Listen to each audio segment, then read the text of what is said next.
যার কথায় আমার সময় কেমন ছিল শোনো বলি, আমার চোখে দেখবে ফিরে হারিয়ে যাওয়া স্মৃতির গলি।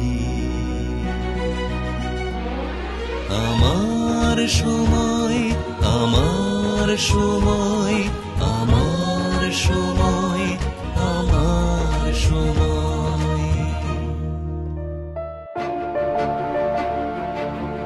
বিজ্ঞান এবং শিল্পকলা এ দুইয়ের সঙ্গে সহজাত যৌথতার সম্পর্ক তার সেই ছোটবেলা থেকেই। নিজস্ব প্রথাগত পড়াশোনার সঙ্গেই আকণ্ঠ আহরণ করে নিয়েছিলেন সাহিত্যের রস। রবীন্দ্রনাথের পাশাপাশি শেক্সপিয়ার।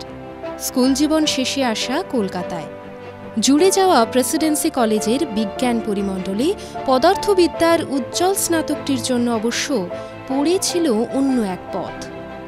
সে পথে চলতে চলতে বিবিধ পরিসরে মেলে দিয়েছেন নিজেকে।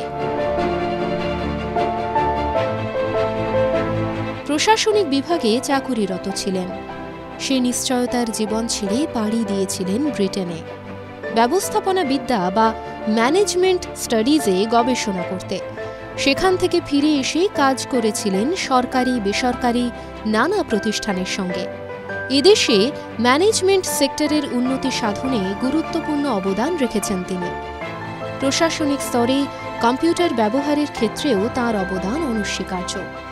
আবার এর পাশাপাশি কাজ করেছেন চলচ্চিত্র, নাটক, সঙ্গীত শিল্পের এমন একাধিক অঙ্গনে।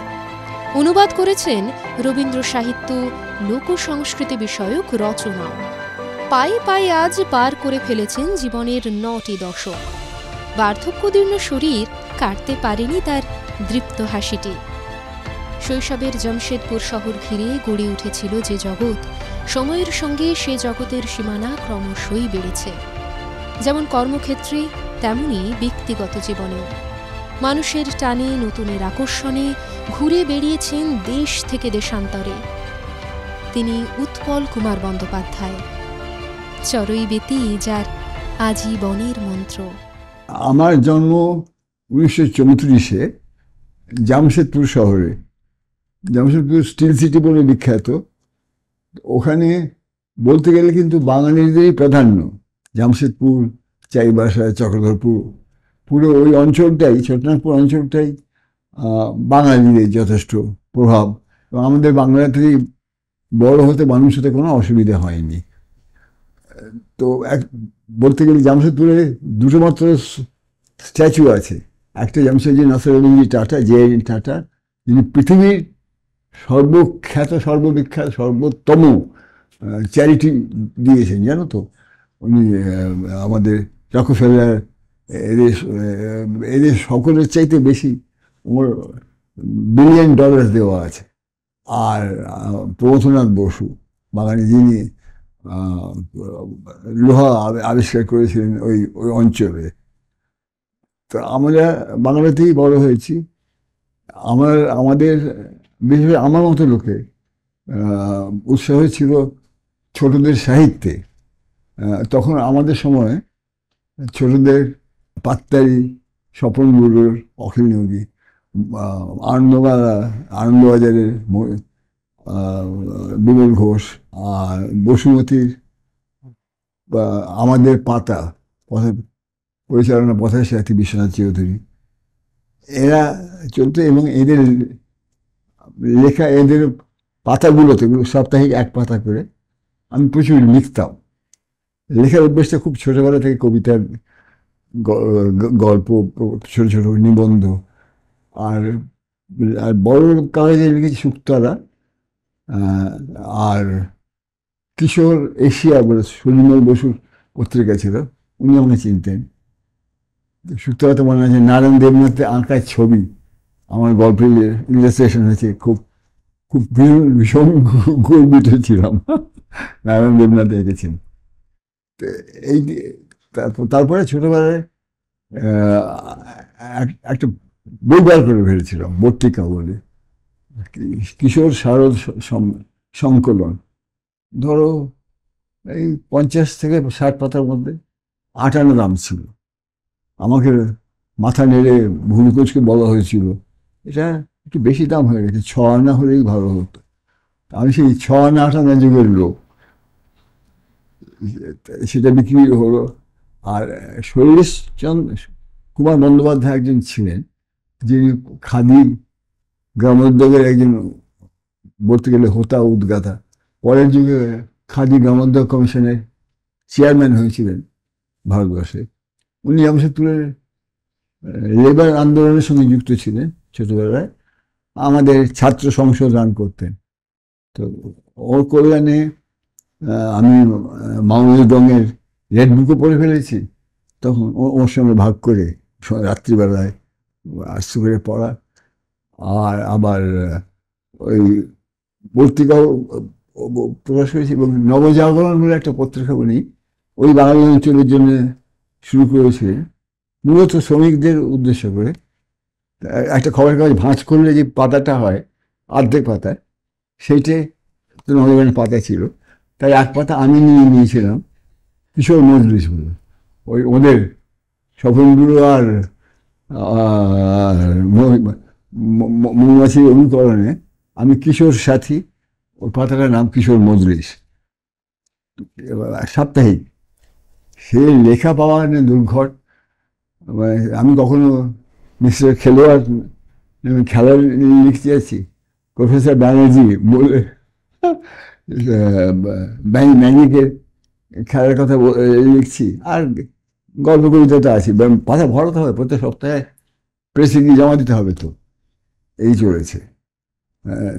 তার এইটে ঝোঁক ছিল সাহিত্যে, ঠিকই বয়স কম, কিন্তু ঠিক করে রেখেছিলাম যে আমি প্রেসিডেন্সি কলেজে পিওর ফিজিক্সে অনার্স পড়ব।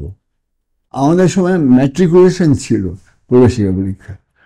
তো তার আগে একটা লম্বা ইন্টারভেল পাওয়া যেত, ছুটি, যতদিন না আবার কলেজ, নতুন করে কলেজ খুলছে।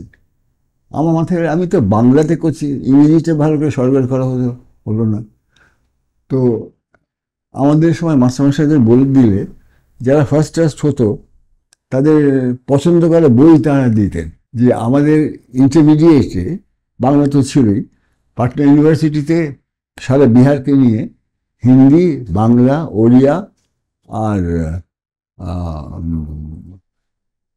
হিন্দি, উর্দু, এই 4টে ভাষাই ছিল। বাংলায় আমি 86 নম্বর পেলাম। আমাকে ডাকা হলো যে তোমাকে তুই রেকর্ড মার্কস পেয়েছো। ব্যাপারটা ঘটেছিল যে আমাদের বাংলার যে সিলেবাস, তাতে কিছু রবীন্দ্রনাথের কবিতা লেখা, কিছু শরৎচন্দ্র, কিছু বঙ্কিমচন্দ্র মেশানো ছিল। একটা স্কোপ ছিল যে একটা বড় এসে লিখতে পারো অন্য লেখার বদলে। প্রশ্ন ছিল যে কম্পেয়ার কচ অ্যান্ড দেবযানী অ্যাজ লাভার্স। আমি আমার বাংলার কলম ছুটিয়ে দিলাম, লিখতে লিখতে মনে হলো কচ ও দেবযানী বিদায় অভিষেকের মধ্যে আমরা খুঁজিয়ে পাই ভিনাস শেক্সপিয়ার রিয়েলস অ্যাডনিস। পরীক্ষা হলে মাথায় এসে গেল।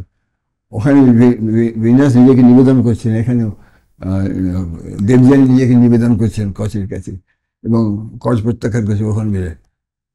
কিন্তু ইত্যাদি ইত্যাদি প্রভৃতি করার পরে কিন্তু ভিনাসের নিবেদনটা শারীরিক নিবেদন, আর রবীন্দ্রনাথের বিদায় অভিষেকে দেবযানী নিবেদন একেবারেই শারীরিক নিবেদন নয়, অনেক বেশি স্থিতধী। আর শেষও ওখানে ভিনাস অ্যাডনিসকে অভিশাপ দিতে দিতে স্বর্গে ফিরে গেলেন। এখানে দেবযানী যখন ওকে অভিশাপ দিলেন, তখন কচের উত্তর ছিল, আমি বর দিনু দেবী, তুমি সুখী হবে, সর্বগ্লানি ভুলে যাবে বিপুল গৌরবে। এই বনচালার লেভেল শেক্সপিয়ার পাবেন। এখানে শেক্সপিয়ারের চেয়ে অনেক বেশি উত্তম। 86। ইন্টারমিডিয়েট শেষ, এবার শুরু হবে কলেজ জীবন। পছন্দের কলা বিভাগেই থাকবেন, নাকি প্রবেশ করবেন বিজ্ঞান শাখার ল্যাবরেটরিতে? অন্য অনেকের মতো এ দ্বন্দ্ব তার মনেও উপস্থিত হয়েছে। আমার এই রেজাল্টের পরে বাবার উপরে জামশেদপুরে প্রেশার এলো, ছেলেকে প্রেসিডেন্সি কলেজে আর্টস পড়ে, বাংলায় আমার ব্যাচে কিন্তু বাংলাতে শিশির কুমার দাস ছিল এবং সুধীর চক্রবর্তী ছিল। সুধীর তো আমার হস্তরেই থাকতো। যাই হোক, তো আমি একেবারেই বাংলা পক্ষপাতী না। মজার ব্যাপার ঘটলো, সুনীতি কুমার চট্টোপাধ্যায় একটা বক্তৃতা দিয়েছিলেন ওই 1953-তে, সেটা আমার অনার্সে যাওয়ার বছর, কলকাতা ইউনিভার্সিটি। ওর বক্তৃতার পরে ওর কাছে চলে গেলাম। ওকে আমি চিনতাম একটু, তার কিছুদিন আগে অটোগ্রাফ নিয়েছিলাম। ওরা দাদু, আমি ওকে দাদু বলতে শুরু করেছিলাম, দাদু আমি কলেজে প্রেসিডেন্সি কলেজে যাবো, আর্টস পড়বো না সায়েন্স পড়বো, তোমার কিসে ঝোঁক আছে? আমার দুটোতে। ওরা দেখো, যদি শুধু আর্টসে ঝোঁক থাকে তাহলে বলবে যে আর্টস পড়বে, নিশ্চয়ই আর্টস পড়বে, সায়েন্সের প্রশ্ন ওঠে না। যদি শুধু সায়েন্সে ঝোঁক থাকে তাহলে নিশ্চয়ই সায়েন্স পড়বে, আর্টস পড়ার প্রশ্ন ওঠে না। কিন্তু এই দুটোতেই ঝোঁক থাকে তাহলে কলেজে তুমি সায়েন্স পড়বে, তারপর সেখানে ল্যাবরেটরি ফেসিলিটিস পাওয়া যায়, সায়েন্সটা শিখতে পারবে, আর আর্টস তুমি বাড়িতে পড়াশোনা করে শিখে নেবে। এত সুন্দর করে বলেছিলেন। তারপরে আর বাংলায় অনার্স প্রশ্ন ওঠে না, পড়লাম। যদিও science, inter science, Patna science কলেজে পড়েছিলাম, প্রবেশিকা পরীক্ষায় ফার্স্ট ইয়ারের মধ্যে ছিলাম, 50 টাকা করে আমাদের বৃত্তি দেওয়া হয়েছিল। প্রেসিডেন্সি করে আমরাও দেবো, প্রেসিডেন্সি কলেজ থেকেও বড় মাপের স্কলারশিপ পেলাম, পড়লাম এবং গ্র্যাজুয়েশনের মধ্যে ফার্স্ট ক্লাস সেকেন্ড হয়েছে ফিজিক্সে। তো কাজেই পিওর ফিজিক্স পড়তে আমার কোনো অসুবিধা হয়নি এবং পড়ে আমি নিশ্চয়ই গর্বিত করেছিলাম। কিন্তু আবার মাথায় আরও একটা ঝোঁক চেপেছিল, মানুষ কত সুন্দর সরে যায় পরে, যে সিভিল সার্ভিস পরীক্ষা আইএএস দেব। তো 21 বছর আমাদের সময় থেকে 24 বছর মাপায় ছিল, তার বেশি আজকাল অনেক বাড়িয়ে দেওয়া আছে পরিধি। আমি 21 বছরই বসে গেছিলাম 1956-তে এবং মৌখিক পরীক্ষায় যে ইন্টারভিউতে 300-তে 180 পেয়েছিলাম, 60%, খুব খুশি। কিন্তু আমাকে আইএএস দেওয়া হয়নি, আইডিএস দেওয়া হয়নি। যাই হোক, IDs, Indian defence account service নিয়ে পড়লাম। তখন থেকেই মাথায় ঘুরছে যে আমার কিন্তু এই সায়েন্সে এবং আর্টসে দুটোতে কোথাও একটা তারতম্য ঘটে যাচ্ছে। আমি সিভিল সার্ভিসে সব রকমের পোস্টিং দেয়, কালচার মিনিস্ট্রিতেও দেবে, এগ্রিকালচার মিনিস্ট্রিতেও দেবে, তোমাকে মানিয়ে নিতে হবে। যাই হোক, হঠাৎ দেখলাম যে বিলেট থেকে ব্রিটিশ ইনস্টিটিউট অফ ম্যানেজমেন্ট, পরে রয়্যাল ইনস্টিটিউট অফ ম্যানেজমেন্ট হয়েছিল, তারা ম্যানেজমেন্টের ওপরে ওভারসিজ পরীক্ষা দেওয়া শুরু করলো। তখন আমাদের এখানে কোথাও ম্যানেজমেন্ট নিয়ে পড়াশোনা হতো না, পরীক্ষা হতোই না এবং পড়ার ব্যাপার ছিল না। ওরা শুধু পরীক্ষা নেবেন, পাঠ্যপুস্তকগুলো ব্রিটিশ কাউন্সিল লাইব্রেরিতে থাকবে এবং পরীক্ষা নেবেন। আমি আস্তে আস্তে ম্যানেজমেন্ট পরীক্ষাগুলো দেওয়া শুরু করলাম। 16টা পেপার দেওয়ার কথা, আমি 18টা পেপার দিয়ে দিলাম এবং পেয়ে গেলাম গ্র্যাজুয়েট স্কলারশিপ। আমার এমএ পাওয়ার বা এমএসসি করার আক্ষেপটা রইল না, মানে এটা একটা মাস্টার্স ডিগ্রি হয়ে গেল। তার কারণ ওই সার্টিফিকেটে প্রাঞ্জল ভাষায় লেখা ছিল যে এই ডিগ্রিতে যে কোনো ইউকে ইউনিভার্সিটিতে পোস্ট গ্রাজুয়েট ডিগ্রি বা পিএইচডি করা যাবে। ইন্ডিয়ান ডিফেন্স অ্যাকাউন্টস সার্ভিসে কয়েক বছর কাজ করার পর সুযোগ এলো ব্রিটেনে ম্যানেজমেন্ট স্টাডিজে গবেষণা করার। কমনওয়েলথ স্কলারশিপ নিয়ে পাড়ি জমালেন University of Manchester Institute of Science and টেকনোলজিতে। এখানকার অভিজ্ঞতা পরবর্তীতে হয়ে উঠবে তার দীর্ঘ কর্মজীবনের অমূল্য পাথেয়। বিদেশে গেলাম ম্যানেজমেন্ট সায়েন্সে, আমার সাবজেক্ট ছিল কোয়ান্টিটেটিভ ম্যানেজমেন্ট এবং ডিফেন্সের মধ্যে তার প্রয়োগ। তার কারণ, তার আগে আমি সিভিল সার্ভিস থেকে ডেপুটেড হয়ে মিনিস্ট্রি অফ ডিফেন্সে আন্ডার সেক্রেটারি 3 বছর, এক বছর ডেপুটি সেক্রেটারি ছিলেন মিনিস্ট্রি অফ ডিফেন্স। আমার ওপরেই ডেপুটি সেক্রেটারি ছিলেন এবং পরে ডিরেক্টর হয়েছিলেন কে সুব্রমণিয়াম, তার ছেলে জয়শঙ্কর, যিনি এখন ইন্ডিয়ার ফরেন মিনিস্টার, তার বাবা। আমরা একসঙ্গে চাকরি করেছি 4 বছর। আমি আমার মাথার সাউথ ব্লকে উপরে বসতেন।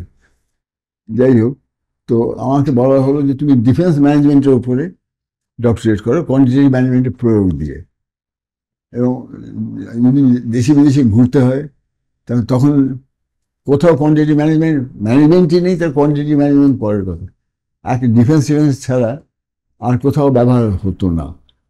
সৌভাগ্য ছিল ম্যানেজমেন্ট বাইরে ইউনিভার্সিটি ম্যানচেস্টারে এক্সট্রা কারিকুলার ডিপার্টমেন্টে ছিল একটা, সেখানে তারা প্রত্যেক বছর এই 10 থেকে 14 সপ্তাহে প্রত্যেক বুধবার 3 ঘন্টা করে একটা করে আর্টসের সাবজেক্টে খুব সুন্দর কোর্স করে দিয়েছিল। তুমি অন্য কিছু পড়তে হলে সেটা অ্যাটেন্ড করতে পারবে, এরকম উৎসাহ থাকে।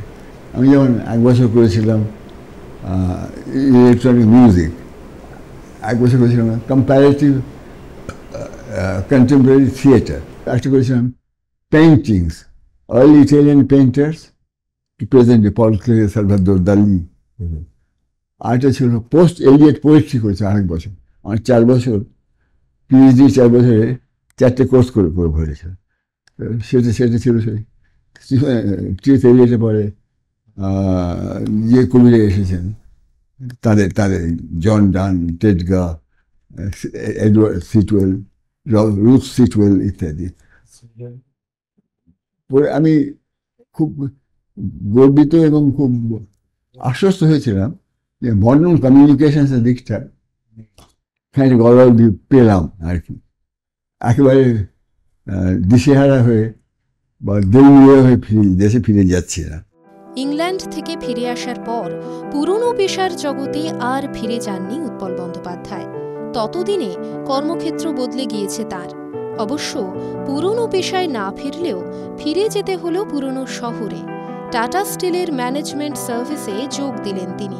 3 বছর বাদে বন্ড পিরিয়ড শেষ হলে আমি পরিত্যাগ করলাম।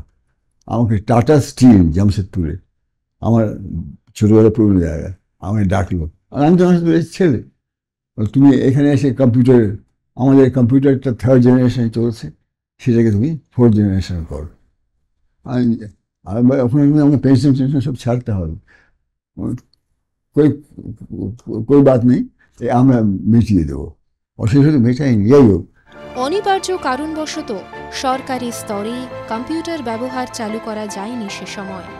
ফলে এক প্রকার ব্যর্থতাই স্বীকার করে নিতে হলো তাকে। যাই হোক, হলো না। আমি দরবার করলাম আমাদের tata still 3rd generation computer থেকে 4th জেনারেশন সরকার আমায় দিল না। তো আমি জাহাজপথে পদত্যাগ করে চলে এলাম administrative staff college of India, হায়দ্রাবাদে। এটা একটা খুব প্রেস্টিজিয়াস জায়গা। তো ওখানে কম্পিউটার দিতে দেওয়া হয়েছিল, এই জন্যই তারা সফটওয়্যার দিয়ে রাশিয়াকে ওখান থেকে হার্ডওয়্যার 3rd বা 4th জেনারেশন হার্ডওয়্যার নিত, বদলা বদলি করে, লেবার ক্লিক করার জন্য নয়। লড়ে গেলাম অ্যাডমিনিস্ট্রেটিভ স্টাফ কলেজে রাশিয়ার সঙ্গে যুক্ত হয়ে, এইভাবে চলেছে আর কি। তারপরে সৌভাগ্যক্রমে অল ইন্ডিয়া ম্যানেজমেন্ট অ্যাসোসিয়েশন আমাকে ডেকে নিল অ্যাজ এ ডাইরেক্টর জেনারেল। এখানকার যত আইএএস অফিসার ভারতবর্ষে আছে তার বোধহয় আমি বলেছিলাম যে 10 বছর থেকে 19-20 বছর অবধি যে মিড লেভেল ম্যানেজমেন্ট আইএএস সকলকে কম্পিউটার পড়ানো হোক সেখানে। আমি বোধহয় 8 থেকে 10টা লেকচার দিতাম, অসংখ্য লেকচার দিয়েছিলাম Lal Bahadur Shastri national academy administration মুসৌরিতে। বছরের মধ্যে বোধহয় আমি 20 বার 25 বার দিয়েছি।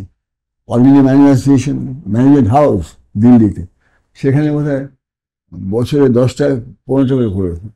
আর সব প্রদেশ রাজ্যগুলোতে একটা করে কম্পিউটার নয়, আইএএস উচ্চশিক্ষার ইনস্টিটিউট আছে, আইএএস একাডেমি নৈনিতালে আছে, বটন হিল কেরালায় আছে কেরালা ক্যাডারের জন্য, জয়পুরে আছে রাজস্থান ক্যাডারের জন্য, সেখানে যেতে হবে। তারপরে অডিশন অ্যাকাউন্টস আমাকে নেওয়া শুরু করলো, সিঙ্গুলাতে অডিশন অ্যাকাউন্টস পুলিশ নেওয়া শুরু করলো মাউন্ট আবুতে। ওই একই সময় তিনি কাজ শুরু করেছেন টেলিভিশনে। চলচ্চিত্র ব্যক্তিত্ব সাই পরাঞ্জপে তখন দিল্লির দূরদর্শন কেন্দ্রের অন্যতম প্রযোজক। তার সঙ্গে গড়ে উঠেছে দারুণ সখ্য। শিল্পকলার প্রিয় অঙ্গনে এবার এক স্বাধীন বিচরণ শুরু হল উৎপল বন্দ্যোপাধ্যায়ের। এর মজার ব্যাপার, আমি 1974 থেকে আবার আবার দিল্লিতে বলতে গেলে পার্মানেন্টলি ফিরে এলাম নানা রকম ভাবে। আমি দিল্লি ভালোবাসতাম বেসিক্যালি, 10 বছর দিল্লিতেই কাটিয়েছি, কলকাতায় এসেছি বটে 8 বছর। আমি 74-এ এসেই সাই পরাঞ্জপেকে ফোন করলাম, উনি চিনতেন না। সাই পরাঞ্জপে চিফ প্রডিউসার তখন, এবং অত্যন্ত নামকরা লোক। আমি ফোন করে বললাম যে আমি বিদেশে রেখা মেননের কল্যাণে, ওই ডক্টর নারায়ণ মেনন ছিলেন দূরদর্শন, যিনি সৃষ্টি করেছিলেন একসঙ্গে করে, তার স্ত্রী রেখা মেনন, উনি আমায় চিনতেন। ওর কল্যাণে আমি বিচিত্রা বিবিসিতে লন্ডনে প্রোগ্রাম করেছি। উনি বলতেন যে উৎপল আপনি যখন ম্যানচেস্টার থেকে লন্ডনে আসবেন, এলেই একবার বিবিসিতে বসে বসে ঢু মারবেন আর প্রোগ্রাম করে যাবেন, করে প্রচুর পাউন্ড রোজগার করেছিলাম। তো আমি রেখাদির কথা বলে ওকে বললাম যে আমি তোমার টিভি ফোলিও, উনি একটা টিভি ফোলিও করাতেন সাইপাই প্রত্যেক মঙ্গলবারে, কালচারাল প্রোগ্রাম 8 ঘন্টার। আমাকে 15 মিনিট টাইম দেবে? 15 মিনিট কী করতে চাও? আমার ইলেকট্রনিক মিউজিক নিয়ে বলতে চাই। কার্ল হাইন্স স্টকহাউসেন ইলেকট্রনিক মিউজিকের উদ্গাতা, তিনি ভিয়েনা থেকে এসেছেন লন্ডনে, উনি ম্যানচেস্টারে আসবেন। তো উনি শেখাচ্ছেন অ্যাটেনুয়েটার, অ্যাম্প্লিফায়ার, সিনথেসাইজার ইত্যাদি সব রকম অ্যাপ্লায়েন্সেস ইউজ করে ইলেকট্রনিক মিউজিকের নতুন একটা concept. What do you do in the other 15 minutes? আমি তো 15 মিনিটসের কথা বলেছি না, আপনার তো 8 ঘন্টা পড়ো। You seem to be all right. Why don't you take up the other 15 minutes also and do something? ভালো কথা। একজন শিল্পী ছিলেন কমল সেন, নামটা মনে পড়ছে, AIFACS, All India Fine Arts and Craft Society Delhi, তার একটা তখন এক্সিবিশন চলছিল, রাধা আর কৃষ্ণের লীলা, সমস্ত জ্যামিতিক গঠন দিয়ে দিয়ে, ত্রিভুজ, চতুর্ভুজ, রম্বাস, বৃত্ত, এই দিয়ে। আর ওকে ইন্টারভিউ করবো, উনি কীভাবে মানেগুলো দাঁড় করাচ্ছে। হ্যাঁ ঠিক আছে, 8 ঘন্টা স্যাংশন। বাহ, 8 ঘন্টা রেকর্ডে হয়ে গেল। এই আমার প্রথম রেকর্ড। যে মঙ্গলবারই হতো, সে মঙ্গলবার হঠাৎ আমি অফিসে, তখন আমি অফিসে ফোন করে, side phone, Utpal, sorry you have lost the টেপ। আমার টু মিন, ওর টেপটা রয়েছে, কমল সেনের করার টেপটা রয়েছে, কিন্তু তোমার ওই কার্ল হাইন্স স্টকহাউসের টেপটা ভুল করে বম্বে চলে গেছে, ওটা তোমাকে লাইভ করতে হবে। ইন্ডিয়ান টিভিতে প্রথম করছি লাইভ, এবং তার সাই পরাঞ্জপে ওর ভীষণ ওয়াচফুল লাইভ। তো করলাম, কীরকম হবে, ওর আগেরটা যদি অলরাইট হতে এটা এক্সেলেন্ট, বাহ, পিছিয়ে চাপড় পেলাম। তারপর থেকে সাইড করা হচ্ছে, একটা ওয়াইল্ড লাইফ নিয়ে করছেন, আমিও রেকর্ডিং দেখেছি চাক্ষুষ। বাহ, बहुत बहुत बढ़िया, बहुत बेहतर है, फर्स्ट क्लास है, चलो चलो, हाँ हो गया, उत्पल चल let's go and have a call, would you like to see the final product? या तो कौन कॉल, वो नहीं वो ठीक रहेगा। 90% ইন্সপিরেশন আর 10% পারস্পিরেশন, এই যে সাইন করার ধরন, এইরকম লোকের সঙ্গে করতে গিয়ে প্রচুর শিক্ষাও পেয়েছি।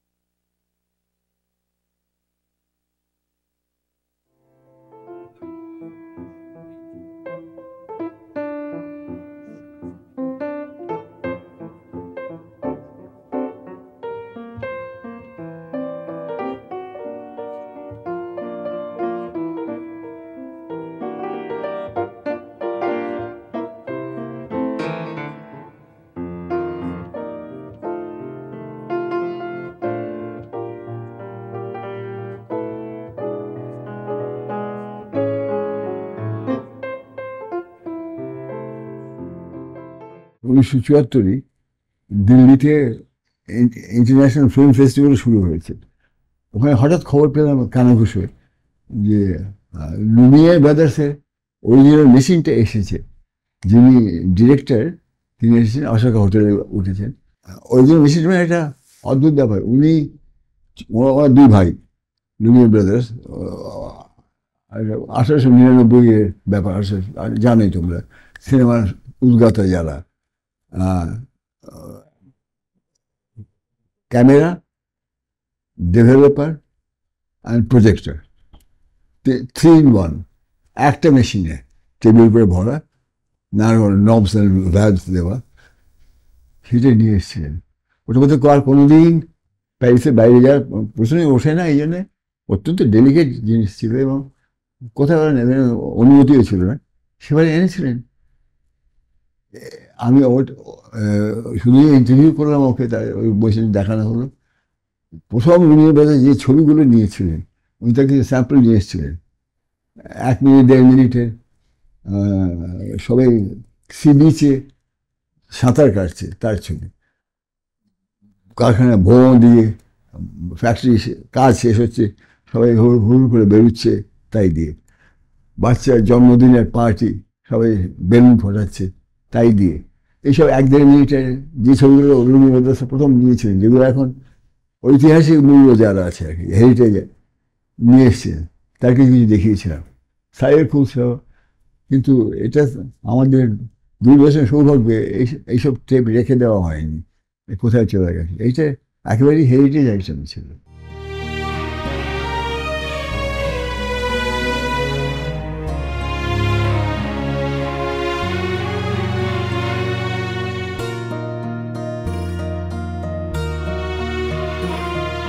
সাদা কালোর সেই দুনিয়া যা লেখানে ইতিহাসে, অতি ছুঁয়ে সময় আমার বসবে সে তোমার পাশে। আমার সময়, আমার সময়, আমার সময়, আমার সময়, আমার সময়।